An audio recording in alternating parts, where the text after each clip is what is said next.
Hey, Hester from Master Reviews here. Sorry for the bit of delay. Just a bit of an awkward start with everything here. But anyway, let's get started. So today we are reviewing Disney's Tron. Now this is a movie I've always really wanted to review on this channel, and I just figured now's the right time to do it. This is actually one of my personal favorite movies of all time. Even though it's probably one of them. Well, actually, I don't know what to say about it because it's just, in many ways it is its own beast. But, I mean, you got to compare it as a movie, so let's get started. But let's start off. The plot isn't really one of its strong points. Well, it is, but then it isn't. So let's go over. So Kevin Flynn is a young programmer who had this idea for a video game called Space Paranoids. He was working on his private computer at the software company he worked when another programmer known as Ed Dillinger stole the idea using his own and passed it on as his own, resulting in the rise of him at the company to becoming president as well as getting Flynn fired.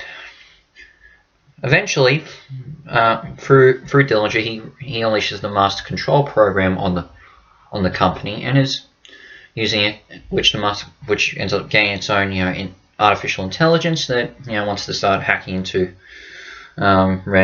US many different world security systems. Some of Flynn's old colleagues are creating a separate program to counteract it called Tron, which will put a lot more stability in the computer network. So, in agreement to gain Flynn's help to get Tron up and running, they'll help get Flynn's the information that Flynn was the original creator of the video game out to gain back some credibility. But the master control program sucks Flynn into the video game into the program world when he starts hacking in to the company inside the company. Flynn is forced to participate in the game in many different games to satisfy the program's in, but forms an unlikely ally with Tron, who was the actual Tron program that his friend created, and must stop the master control program from total domination.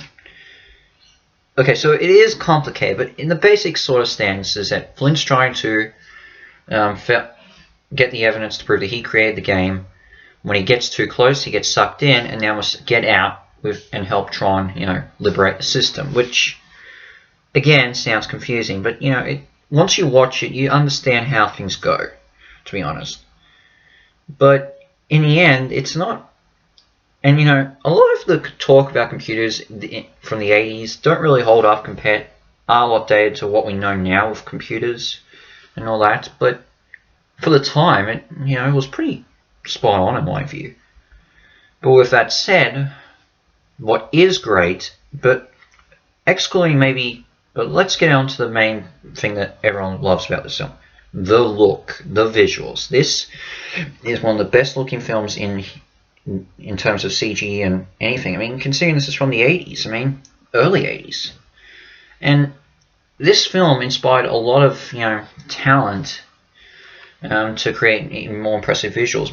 Tim Burton actually did some of the animation in this, and, considering how his visual style is, unique compared to others, you can see it a bit here. John Lasseter, of course, loved the film so much that it's helped inspire him to create Toy Story. So yeah, a lot of people I think even Brad Bird did some work on this, and John Musker and Ron Clements. Some great veterans from Disney.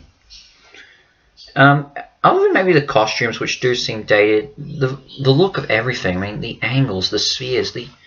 Yes, it's 80s CG, but it just looks amazing. Even today, there's something so charming about it. The actors all do a good job. Jeff Bridges is great in this. He's a great actor. The late David Warner plays Dillinger in Commander Sark. He was a good actor, and definitely deserves some credit. He did a good job as one of the villains. And the other actors do a good job too. The beliefs of these programs sort of matches into sorts of aspects of religion. And I'm not really a religious person, but I understand their beliefs and I can emote them in some way, these programs. And and how Flint's trying to, work out, understand them as well while he's inside the world, the program's world. And the transitions between the computer world and the real world are handled pretty well. I mean, I don't know how they did it, but you don't quite know if you're in both worlds as you transition in and out. It works great. Of course, you've got the light speed. You've got the Lightspeed motorcycle chase, which is iconic. Pretty much the video game is that, which, all the power to it. And that's how I was introduced to this film. I saw that Lightspeed chase in a documentary on Toy Story, which is why it got me interested into looking into this. Even though I actually first looked at Tron Legacy first, which in my view does the story better, but we'll talk about Tron Legacy a different time. And the theme, very much in the 80s feel, and the choice of using organs, not unique and does help in this, but it's a really iconic theme. The music of this, it's really good. I love it. In many ways, this is probably one of the hardest films to recommend to average people, just because you need to be smart to watch this. Well, it sounds like you need to be smart to enjoy this film, but honestly, I don't really think so. I think Tron can be enjoyed by anyone. Just hop in and just give it a shot. I mean, it's on Disney Plus. Give it a watch.